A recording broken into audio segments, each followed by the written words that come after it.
سرگودا میں مولانا حسین نیلوی رحمہ اللہ تعالی بہت بڑے عالم تھے. کیونکہ میرا بچپن میں سرگودا میں بھی میں نے بہت ٹائم گزارا ہے. ہماری جب بھی اسکول کی چھٹیاں ہوتی تھیں جون جولائی کی, ہم سرگودا چلے جاتے. ہمارا ننیال تھا وہاں پہ, سیٹلائٹ ٹاؤن سرگودا.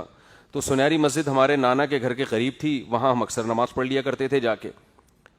حضرت مولانا حسین نیلوی بڑے بزرگ آدمی تھے. ٹھیک ہے ان کے بعض اختلافات بھی ہیں, تفردات بھی ہیں ان کے, لیکن اوور آل بہت سلجھے ہوئے, بہت ہی میچور بزرگ تھے. انہوں نے کوئی کتاب لکھی, اس میں ایسا لفظ لکھ دیا, انسان لکھتا ہے لمبی لمبی کتابیں, اس لفظ کو بنیاد بنا کے ان کے خلاف عدالت میں کیس کیا گیا کہ انہوں نے حضرت حسین یا حضرت حسن ان کی توہین کی. حالانکہ وہ توہین بنتی نہیں تھی, لیکن کوئی کشید کرنا چاہتا نا اس سے توہین, کوئی نکالنا چاہتا تو نکال بھی سکتا تھا.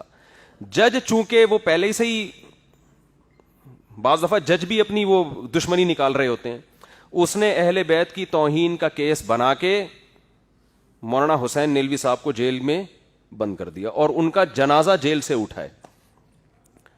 اب آپ بتاؤ کس قدر بدبختی کی بات ہے, ایک آدمی جو ساری زندگی اہل بیت کا دفاع کرتا رہا, نبی کی حدیثوں کا دفاع کرتا رہا, اسلام کی ترویج کا ذریعہ بنا, انتہائی تھوڑی تنخواہ میں, دیوبند سے فارغ تھے وہ, ہمارے شیخ حضرت مفتی رشید احمد صاحب رحمہ اللہ تعالیٰ کے کلاس فیلو تھے.